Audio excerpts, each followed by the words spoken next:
Bonjour à toutes, bonjour à tous. Aujourd'hui, nous allons voir l'anatomie de l'articulation du genou. Alors, je l'introduis avec un premier schéma. Donc, dans un premier temps, l'articulation du genou, c'est un abus de langage, car le genou n'est pas une articulation, mais bien un complexe articulaire. Il est formé par plusieurs articulations. Mais avant, il faut dire que le genou, c'est l'articulation intermédiaire du membre inférieur. Donc ici, d'abord la colonne vertébrale, avec le sacrum qui la porte, l'os iliaque, la hanche,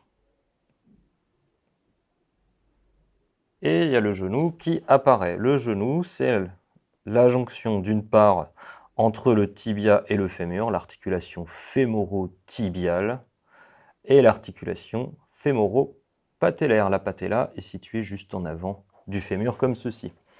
Donc, je disais, c'est l'articulation intermédiaire entre le pied, en bas, et la coxo-fémorale, l'articulation de la hanche. Donc, on dessine le pied de manière très schématique. Le genou est situé ici. D'une part, la fémoro-patellaire et d'autre part, la fémoro-tibiale. Sa fonction, c'est le port du poids du corps, évidemment, mais aussi de rapprocher le centre de gravité du sol, notamment avec les mouvements d'accroupissement. Le centre de gravité étant situé en avant de S2, le fait de s'accroupir va rapprocher le centre de gravité du corps.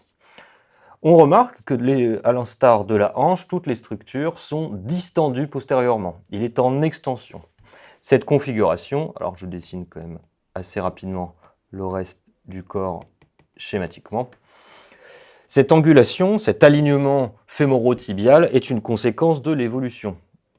Lors de la quadrupédie, ici je dessine la hanche, vous aviez fémur comme ceci, tibia comme ceci, et le reste du pied du membre inférieur qui était appendu comme ceci. Avec l'évolution, il y a eu le passage à la bipédie, on a un alignement vertical des structures, ce qui implique que les structures sont distendues en arrière. Ainsi, une souffrance du genou entraînera tout de suite un flexum réactionnel, un peu comme la coxo-fémorale. Le genou a une autre fonction, donc c'est de porter le poids du corps et également d'assurer la rotation du tronc dans l'espace. Lorsque vous vous penchez, lorsque vous vous lavez les mains, que vous attrapez le savon ou que vous faites la vaisselle, que vous attrapez les couverts, ces rotations du tronc sont permises grâce à la fémorotibiale qui permet des mouvements de rotation. Ainsi, le mouvement du genou n'est pas seulement destiné à la marche et à la mobilité du membre inférieur, mais bien à la mobilité des parties sous-jacentes du corps par rapport à lui. Si nous dessinons un bassin de face, nous nous rendons compte que le genou est ce qu'on appelle en valgum physiologique. Ici, le sacrum, L4, L5, et le bassin, avec l'éminence iliopectinée, l'os iliaque avec EIAS, EIAI, l'acétabulum et l'ischio.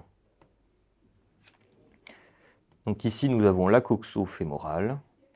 Eh bien, tout simplement, le genou va être situé à ce niveau-là, au niveau de la croix. Le fémur n'est pas entièrement droit. Et vous allez avoir les condyles fémoraux qui seront situés à ce niveau-là. Le bras de levier des muscles de la hanche se situe à peu près sur la partie supérieure du grand trochanter. Le centre de gravité est à ce niveau-là. Ainsi, les muscles devront assurer un bras de levier plus important au niveau de la hanche qu'au niveau du genou. C'est la raison pour laquelle on a peu de déséquilibre, comme on peut l'avoir avec l'insuffisance du moyen fessier au niveau de la hanche. Donc ici, nous avons la fémorotibiale entre la face inférieure du fémur et la face supérieure du tibia, et l'articulation fémoro-patellaire qui sera située à ce niveau-là. Nous allons décrire maintenant les surfaces articulaires les unes par rapport aux autres. Et nous commençons par le fémur. Donc le fémur, c'est au niveau de sa face inférieure que vont être situés les condyles fémoraux. La fémorotibiale est une articulation de type bicondylienne. Elle permet des mouvements de flexion-extension, donc quand on plie et déplie le genou, et des mouvements de rotation, donc qui auront d'une part les fonctions de rotation du tronc dans l'espace, et d'autre part, ces mouvements de rotation seront associés aux mouvements de flexion-extension lors de la marche. Cela est dû à l'asymétrie des condyles fémoraux. En effet, le condyle médial est plus mince et le condyle latéral est plus large. Le condyle médial va également descendre plus bas et va être plus convexe.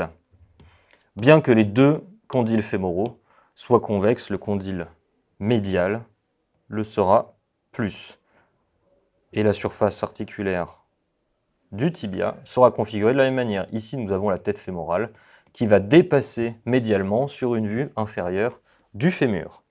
Donc le condyle médial, on se rend compte qu'il est plus mince, qu'il est plus étroit et qu'il est également plus long. Donc ici, cette flèche pour montrer qu'il est plus étroit et la flèche verticale pour montrer qu'il est plus long. Le tibia, alors les surfaces articulaires tibiales sont un peu plus complexes. Donc ici, on sera en antérieur, ici, on sera en latéral. Ici, je montre l'épiphyse proximale du tibia. Avec ici la face postérieure qui déborde légèrement lorsqu'on visualise la face supérieure. Donc les surfaces articulaires, elles sont configurées comme ceci. Ici la surface articulaire pour le condyle médial.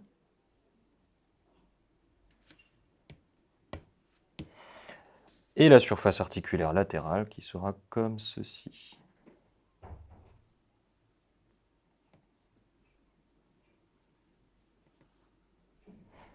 On remplit. Et nous avons déjà les surfaces articulaires. Il n'y a bien évidemment pas que ces structures-là sur la face supérieure du tibia. Il faut savoir déjà que la surface articulaire médiale est concave en tous sens, elle est creuse.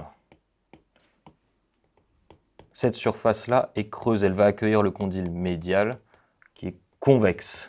Le condyle latéral est convexe aussi, sauf que cette articulation, cette surface articulaire latérale sera plus plane. C'est à cause de la différence de configuration articulaire du compartiment latéral et médial que nous aurons une flexion et une rotation interne associées. Les cartilages articulaires au niveau du genou ne se touchent pas. Ils sont recouverts par ce qu'on appelle des ménisques. Ce sont des fibrocartilages en forme d'anneau.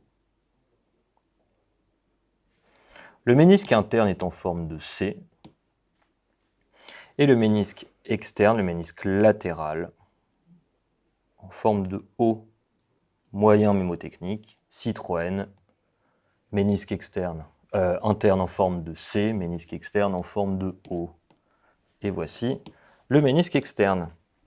Les ménisques ne sont pas simplement posés sur les surfaces articulaires tibiales. Ils sont solidement maintenus par des freins. Ici, frein antérieur du ménisque médial, ici, frein postérieur. Frein antérieur du ménisque latéral, frein postérieur du ménisque latéral. Ces freins vont notamment permettre au ménisque de rester dans la cavité articulaire et de suivre le mouvement des condyles fémoraux lors des mouvements de rotation notamment.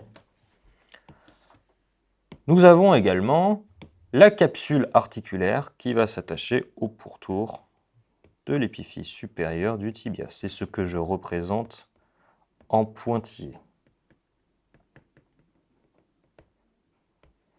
Voilà, comme ceci. La particularité, c'est que la membrane synoviale, la partie profonde de la capsule, elle va s'insérer comme ceci.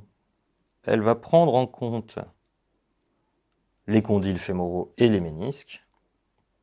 Elle va exclure l'insertion des ligaments croisés. Comme ceci.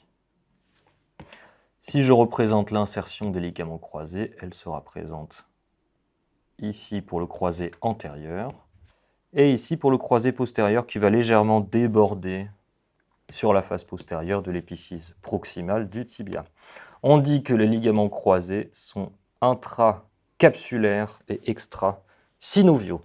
La fonction des ménisques sera notamment l'amortissement des contraintes et va améliorer la stabilité articulaire.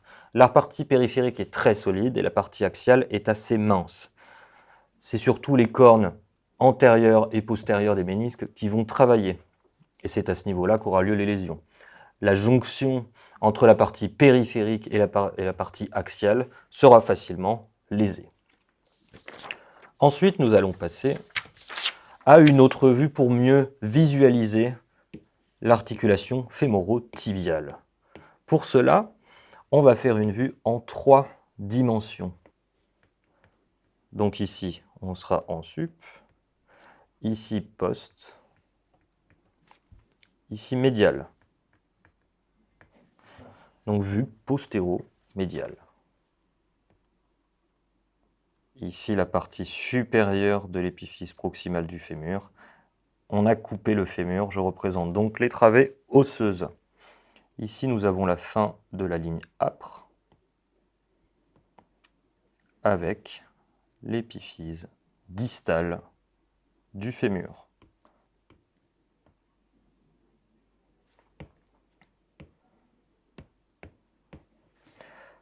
Ici, donc, le condyle médial qui va être plus long et qui va descendre plus bas, mais qui sera plus mince. Le condyle latéral qui sera plus épais, mais qui descendra moins bas. Donc c'est parce que le condyle médial est bien encastré, bien articulé avec la surface tibiale qu'il va avoir lieu le mouvement de rotation. Ici la fin des condyles fémoraux et maintenant on peut représenter l'épiphyse proximale du tibia.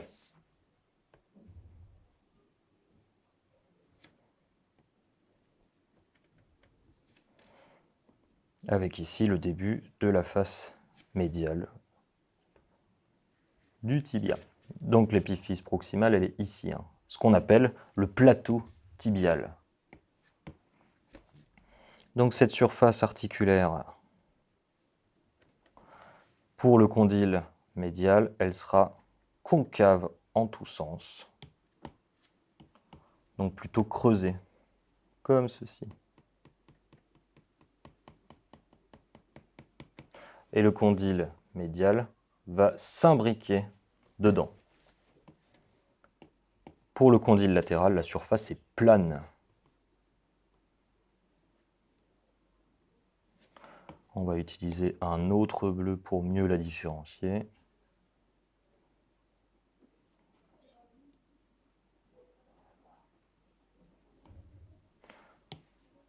Voilà. Donc celle-ci, elle sera plutôt plane. Donc c'est la différence, comme je l'ai dit, de configuration qui fera que lors de la flexion, je vais représenter par des flèches rouges le mouvement de flexion. Vous allez avoir le fémur qui va rouler vers l'arrière et glisser vers l'avant, et le tibia qui va glisser vers l'avant. Vous allez avoir, à cause de la différence de configuration des surfaces articulaires, un mouvement de rotation interne du genou lors de la flexion. Si jamais on veut encore plus détailler la différence articulaire du compartiment médial et latéral, on fait une vue latérale ici, une vue médiale ici,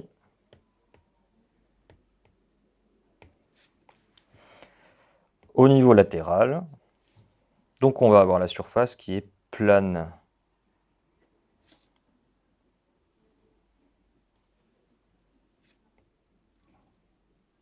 Au niveau médial, la surface est concave.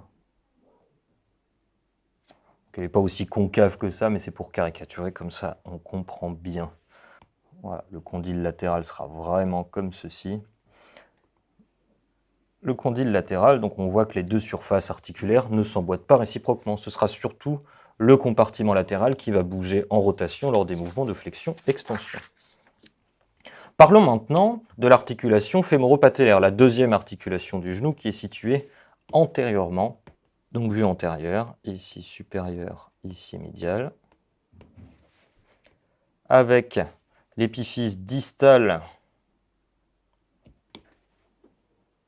du fémur, tubercule du grand ADD, épicondyle médial, épicondyle latéral, non, voilà, épicondyle latéral, et la fin de la diaphyse. Ensuite, la surface articulaire sera conformée comme ceci.